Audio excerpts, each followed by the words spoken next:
Hey everyone, Marsh from Consequence here. I'm going to make a tier list. I do this every tier. It's a lot of fun. It's kind of a joke. I like looking back at it. I do take it seriously, but also understand it's a meme, and we'll see when live service hit after a few weeks how things pan out. Also, one thing to note that this is structured for about the top 100 world level.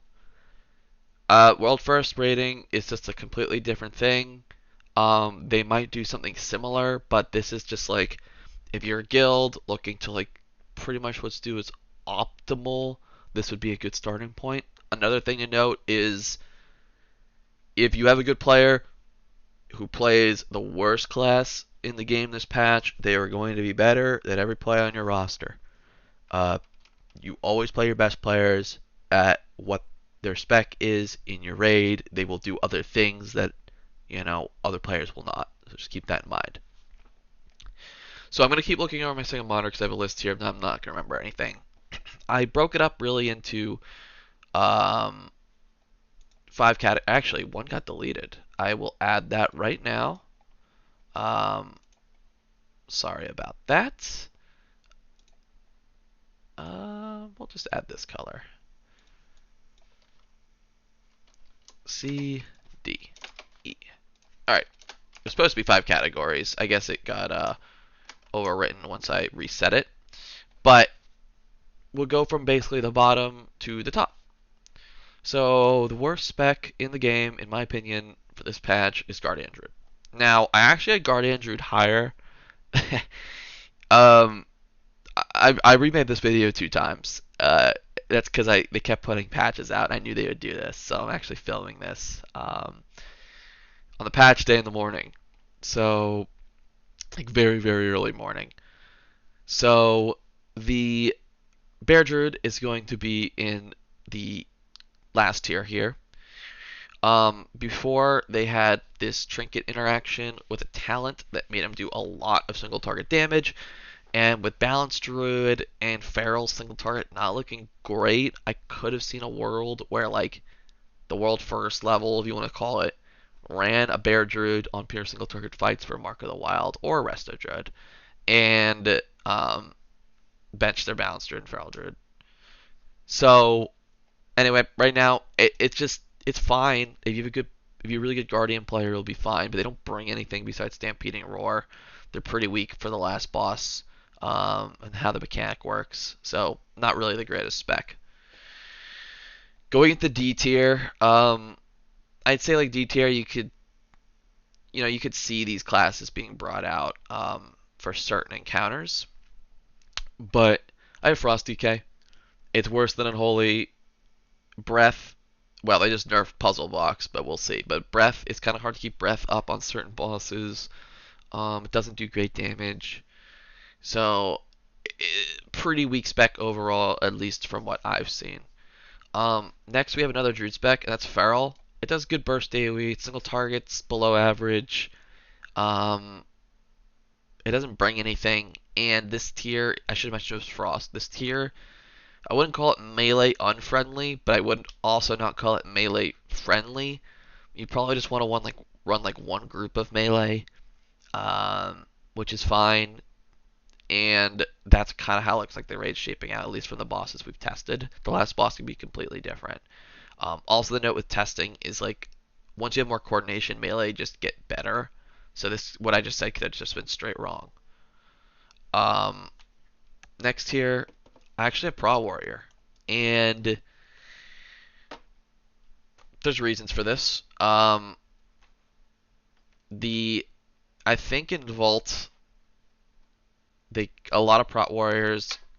I don't want to use the word exposed, but they struggled. It's not the easiest tank to play, and you can get trucked very easily.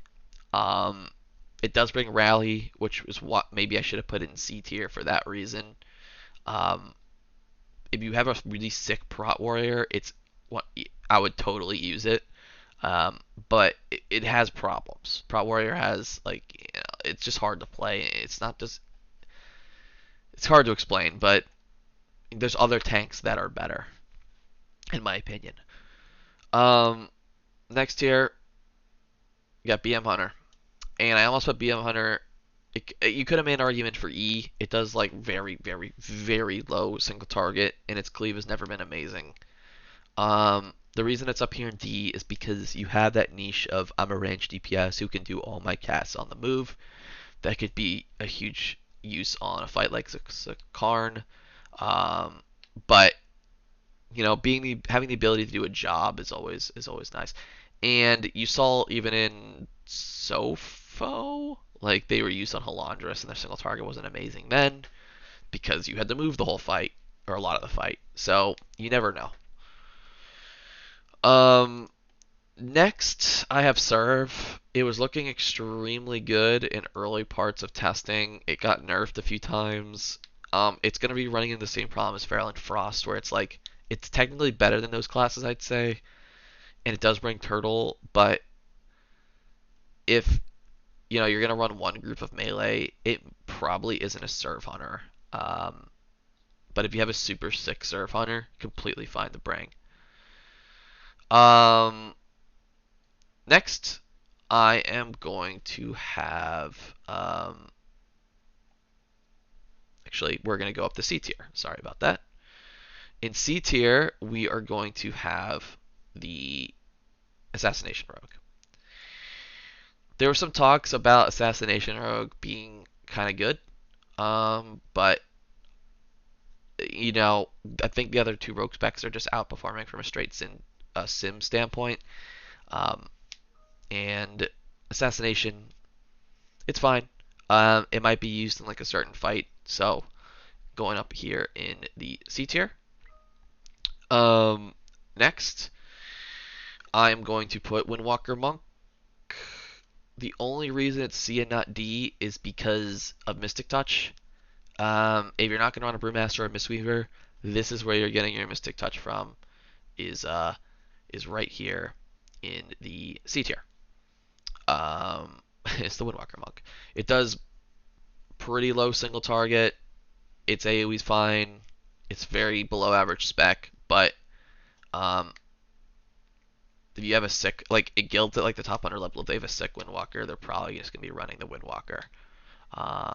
So next here we have Affliction, weakest of the 3 Warlock specs. It still has this niche, but you might see it on like one encounter.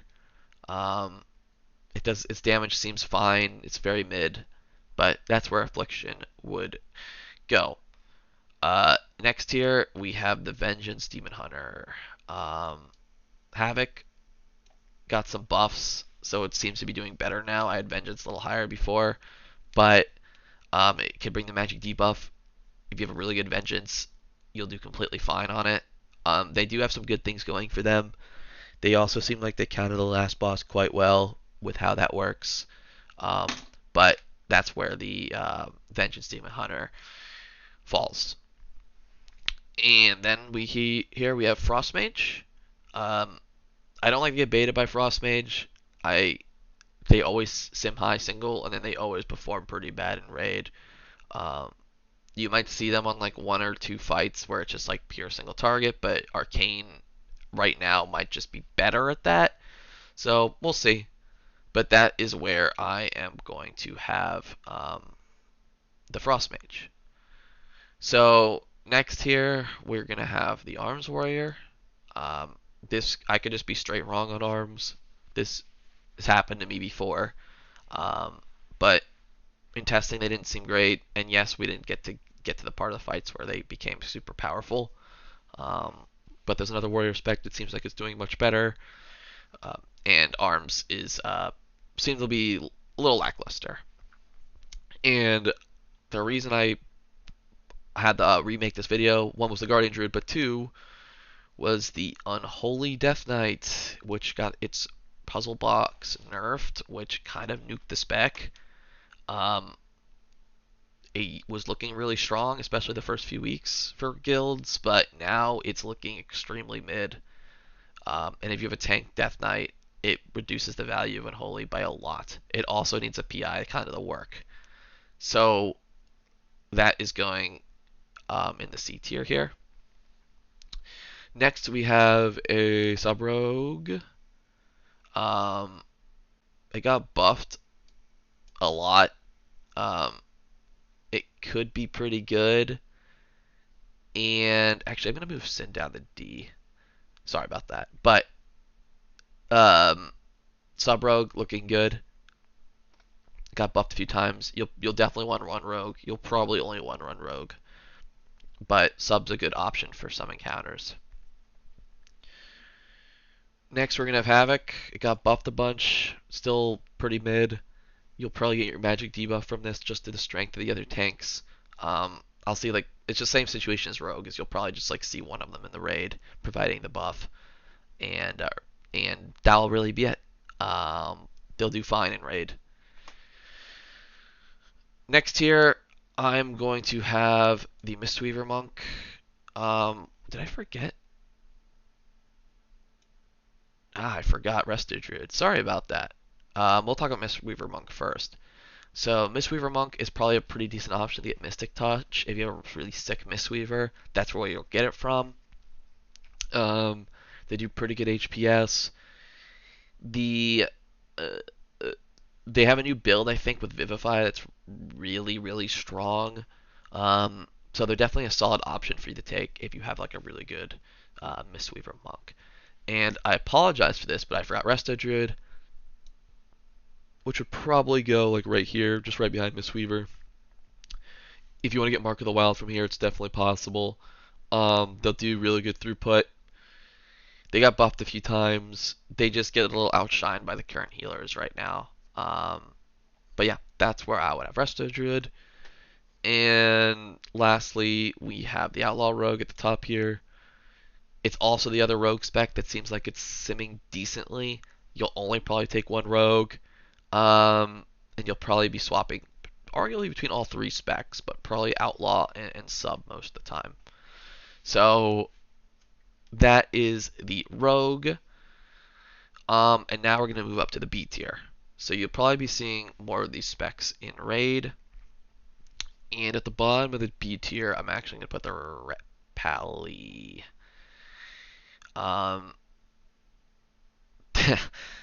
So, if you don't have a prop paladin or a holy paladin, this becomes like S tier because you want both paladin buffs. Ret is weird because some of the community says it's super good, some of the community says it's super whatever, and I am just gonna take the middle. I've seen it do decent. I haven't seen it really carry anything.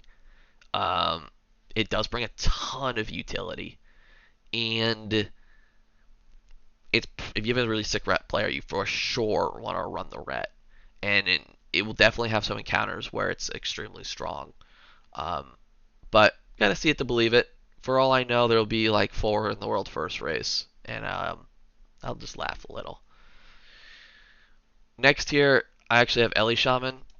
Ellie was absolutely shredding PTR, and then they nerfed the Force set, and it's still doing quite well in raid testing. If you have a super sick Ellie player, you could for sure run it on a lot of encounters. It runs into some Ellie problems where it's just like if it's not OP, then you'd rather take something else.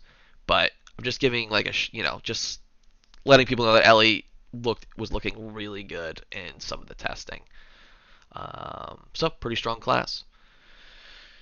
Next, got the Balance Druid. Balance might be an argument for low B, but most guilds will probably, or even C, but most guilds will probably take a Balance Druid to provide Mark of the Wild for their raid, which is what pushed it up a little. So, does really bad single target, I believe. Everything else is mostly fine about the class. So, the class also has some other problems, but it's pretty decent. And this is also a situation where I could just say balance is pretty decent. You'll probably take 1, maybe 2, and then they'll just get the last fight, and then there's 3 in. This has happened before, so that's balance. Next, I'm actually just gonna lump both mage specs together. Um, so mage is pretty decent. Um, you could probably take two if you want. It does get damage. They have two specs that work pretty well. Even frost could be used, and it looks like you'll mostly playing arcane and fire in some situations. We could be a situation where mage is also just really mid. But for now, like it looks like a pretty safe class to stack two of them if you need someone to fill in. Next, I have the enhanced shaman. It does really high single target. It brings win for totem. It brings AG. You'll probably be seeing one in every raid. If melee are just getting absolutely like they're just not good, and you're just bringing them for literally the raid buff, I guess I could see a world where you can drop your enhancement shaman to bring in another range. Um, that's the only reason why I didn't put them in A. Um, but and I think like the percent gain from classes for the Wind Furry is like not as high as it used to be. Still good, but something to consider. So that's where the enhanced shaman's gonna go. Next here, I'm gonna have Preservation Evoker. Does a lot of AoE healing. Rewind is absolutely busted. Um, I don't think it does a lot of spot healing well, which is its big problem. I actually forgot Holy Priest. We'll talk about that in a second. But that's for Preservation Evoker. Um, will land. And I forgot about Holy Priest. Sorry for the bait, but Holy Priest probably around here, or here. But Holy Priest, it brings PI. It does really good healing. I believe it does a lot of good spot healing. You could be seeing it literally being brought for, you know, PI purposes. Just like, if you have a lot of warlocks in the raid, you're going to need PIs, and this is one of the best classes to provide that. So, Holy looking pretty good upcoming here. So, I think this is the end. Oh, there's one more class I have here, and it's going to be Shadow Priest at the very, very top of B. Pretty good, pretty competitive single target, but again, it brings PI. There's also some mass dispel mechanics early on in the raid and on the last boss that are potentially going to be used. So, Shadow Priest, extremely good class to bring. You'll probably be seeing quite a bit of them at the top 100 level, um, especially if you're running multiple warlocks or Unholy DK. So, moving to A, at the very bottom of A, I have Marks Hunter. Very good single target. Uh, it's honestly just like a really, really, really strong class right now.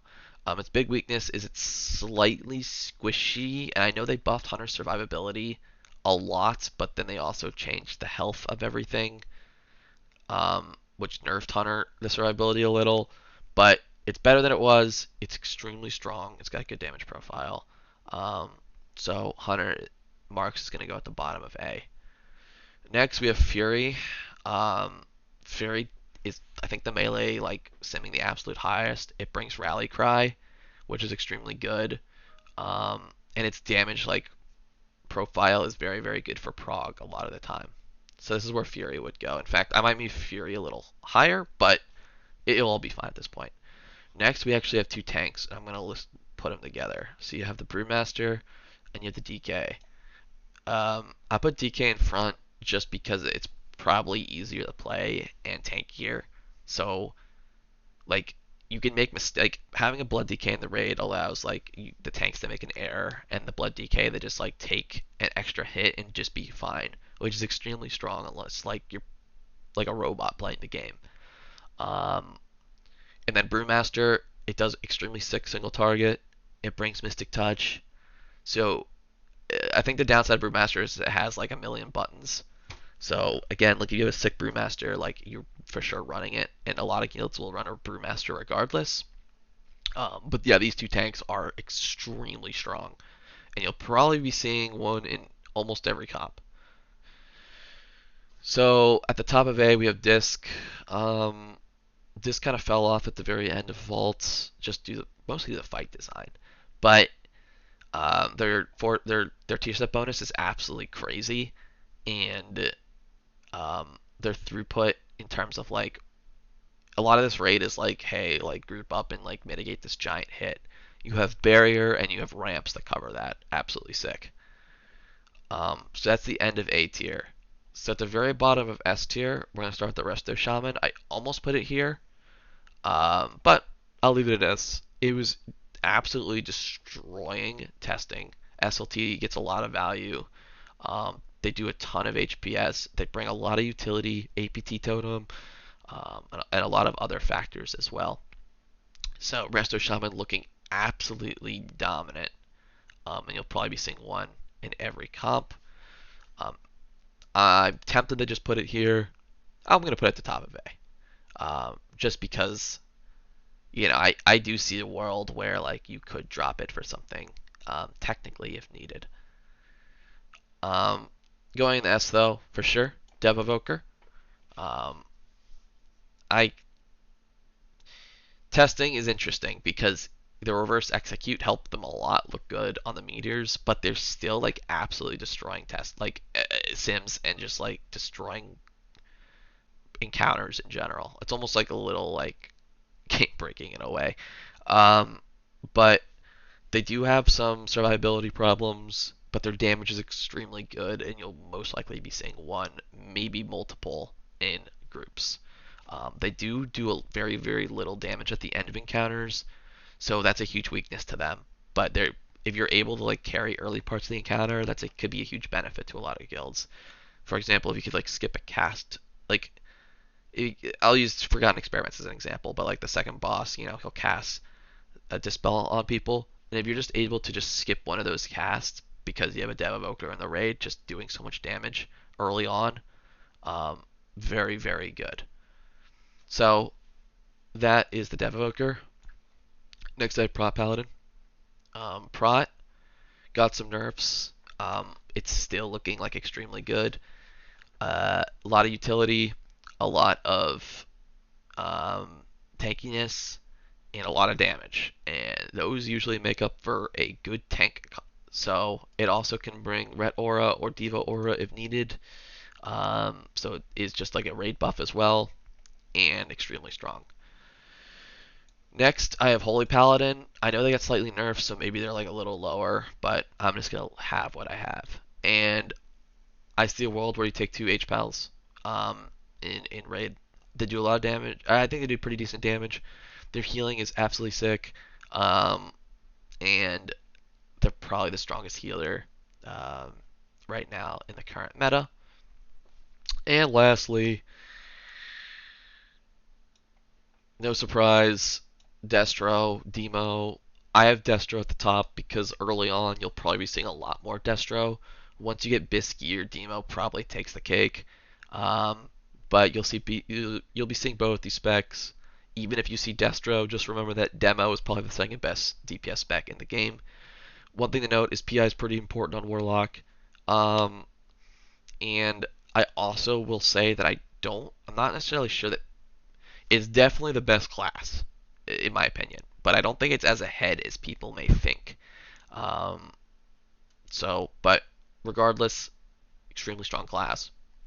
You'll see probably most groups running at least two. Um, but yeah, this is my tier list. We'll see how it goes. See how it pans out for me. Excited for the tier. Live videos will start coming probably this upcoming weekend.